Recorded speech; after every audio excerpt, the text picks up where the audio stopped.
feels good to want? Yes, the answer is yes. Yes. If there is any hesitation about whether you enjoy your desire or not, it must surely be because you have not quite yet figured out how to always be a vibrational match to your own desire. The only reason the desire ever feels uncomfortable is when a new desire is focused within you, but you have contradictory energy within you. Have you ever been assigned to someone? Maybe it's a wife or a husband. Maybe it's a work partner, where the two of you have a singular objective but different approaches to it. And you both think you're right. More importantly, you both think the other one isn't. And so you're just sort of tugging at each other on your way to your common objective, but it is such a rough ride. It's like two horses being joined by that yoke between them and each wanting to go a different direction rather than pulling together, even though the objective is to go forward, because they are not working in cooperation with one another. It is an uncomfortable experience. And sometimes you are like both of those horses. Your desire is pulling one way, but your belief or expectation is pulling another.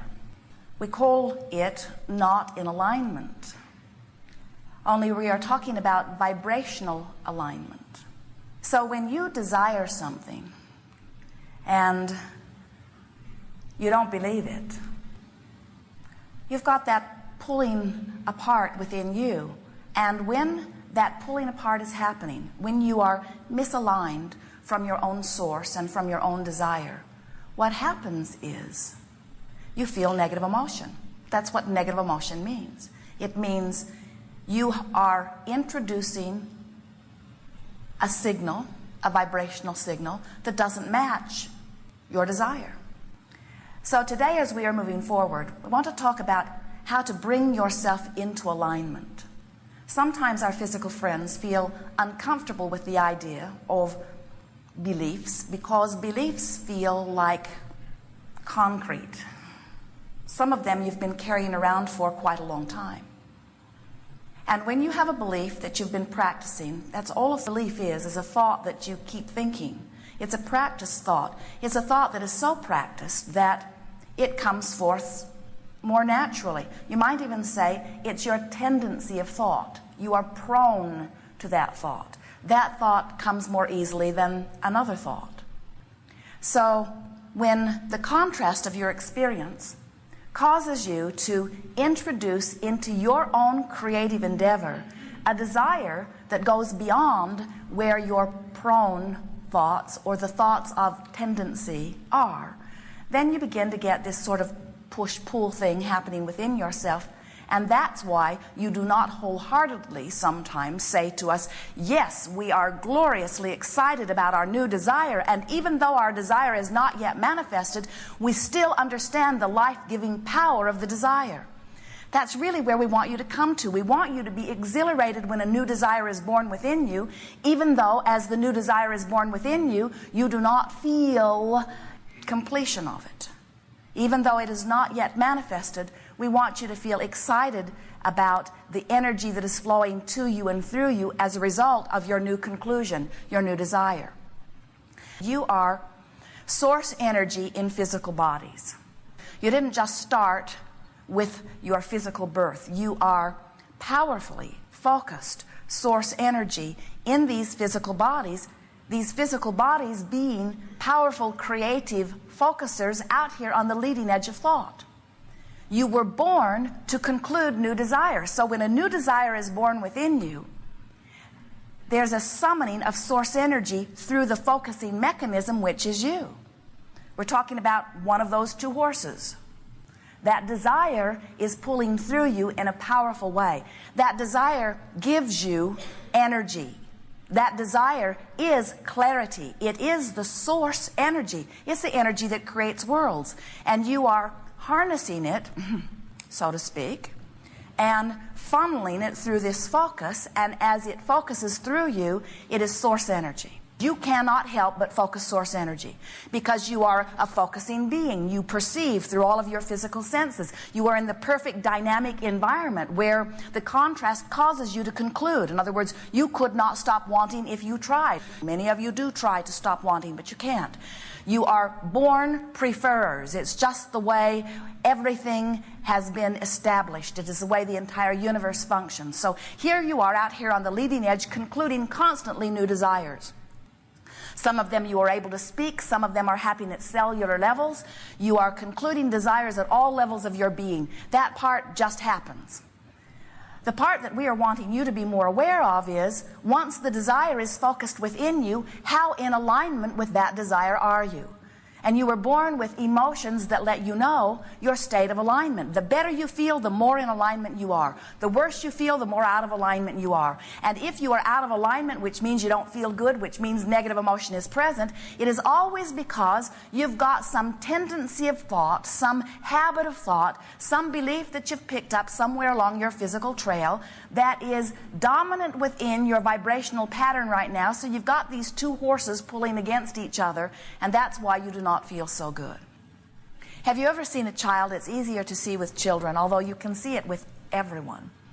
This child who behaves one way with one adult and a very different way with another adult. It feels like it's not even the same child. And it's because one adult is activating one vibration in the child and the other is activating another. In other words, you find a flaw in someone, focus upon it, make it an active vibration within you, and that person will give it to you so much that you think it's the only personality trait they have. You find something in someone that you adore, make that your dominant vibration, and they will shine for you every time you get together. And there's a tendency to say, because you make me feel good and you make me feel bad, you're good and you're bad. And we say, it's all up to you. You get to choose what aspects within you are activated. And that's what we're talking about here. Making the vibration of your choice the dominant active vibration. That's why people wonder why their prayers aren't being answered. They pray with such earnest from a vibration that is activated, that is opposite of the very thing that they're asking for. So the way you deactivate a vibration is by, Jesus said it, turning the other cheek. You have to ignore it. You have to turn your attention to something different from it. And when you turn your attention to something different from it, it is not activated unless you turn your attention to something just like it. In other words, I hate that and I hate that too. And I hate that and I hate that and I hate that and I hate all of that. Well, that doesn't serve you very well. So the way you activate a vibration is by choosing something else. But if you've got a vibration going on within you, it isn't easy to choose something different from it because law of attraction is responding to what you have activated. So you say, well, I'm stuck in this hole. How do I get out of this hole? And we say, think about not being in the hole. But when you think about not being in the hole, you're thinking about being in the hole and just not wanting to be in the hole. So we say, think about being somewhere else. Activate something else. And you do it little by little by little. And that's the point of the game or process of virtual reality, where just for a moment, you practice something that feels good until little by little by little, within a few days, you will have convinced yourself that you have the power to activate anything that you choose to activate. And once you begin playing this game, wonderful things happen to you. The first thing that happens is you show yourself you can choose more deliberately. The next thing that happens is you get so hooked on this feeling. Esther said to Jerry, it's addictive. She had such fun in her own mind as she is driving. She almost didn't want to talk to anyone. She didn't want to be distracted from the stream of thought that she was finding. She said, this is addictive, this good feeling. Once you get 2 or 3 days into it, you want to keep it up. And once you get 2 or 3 days into it, a negative thought feels very, very obvious. You feel less willing to tolerate the accidental activation of something that does not feel good. So what must be your motivation? This is really key. You have to want to play this game because you want to feel good. Because if you want to play the game because you've got some issue that you want to deactivate, when you get in the game, you activate the issue. We were visiting with a really wonderful woman who was really getting the sense of our process. And so she began. She chose a beach.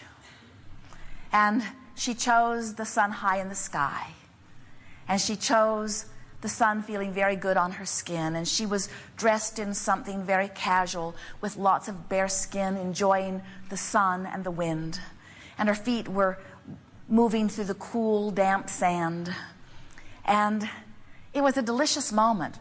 Everyone wanted to go there with her. And then we said, who else is there? And she said, my son. At which point, her virtual reality went south.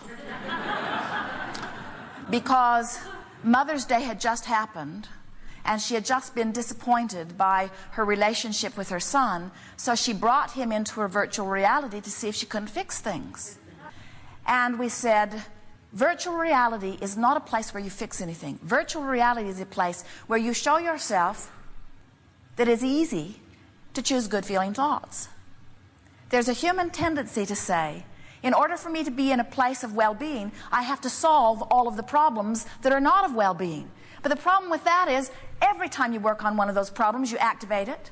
And then you got that two-horse thing going on in your vibration where you're pulling against yourself. Sometimes as we talk about the art of allowing, people think that what we mean is looking at horrible things and saying that's okay. We don't mean that at all. Art of allowing is getting good at not looking at horrible things. Art of allowing is getting so good at choosing thoughts that feel good that you allow source energy that is natural to you to flow to you. And every one of you would be doing that if somebody hadn't vacuumed up spiders when you were little. Every one of you would right now be allowing your well-being in a very full function if you hadn't learned your behavior from somebody else who had somehow come to believe that there were bad things out there that you have to protect yourselves from. It is our promise to you that there is nothing that you need to protect yourself from. It is our promise to you that there is nothing that you can protect yourself from. You cannot get armies big enough. You cannot get your watchdogs in enough places to protect you.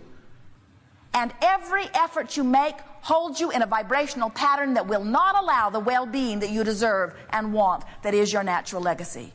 You cannot get a big enough army. You cannot get a big enough jail. You cannot get enough restraint. You cannot stop that which you are a vibrational match to.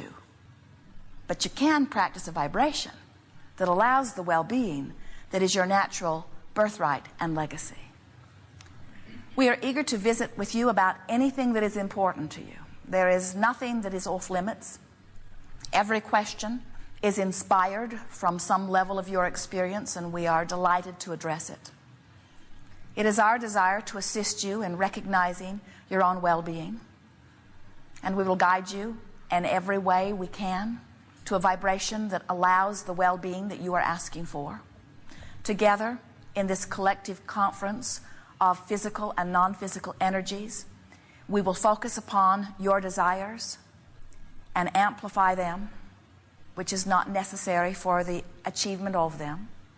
In the amplification of your desire, where we are all focused similarly, we will be one very strong horse.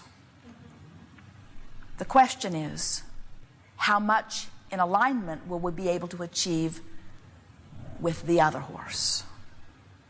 Sometimes you think that just goosing up your desire is all that is necessary. If I can just speak it more clearly, if I can just know it more strongly, if I can just want it harder. And we say, you want it enough. You have enough desire going on within you for 20 or 30 lifetimes. That's not where your work is. Your work is in getting into vibrational harmony with the well-being that is natural to you. And we'll go after that today with ease and joy. Good. You're ready to begin?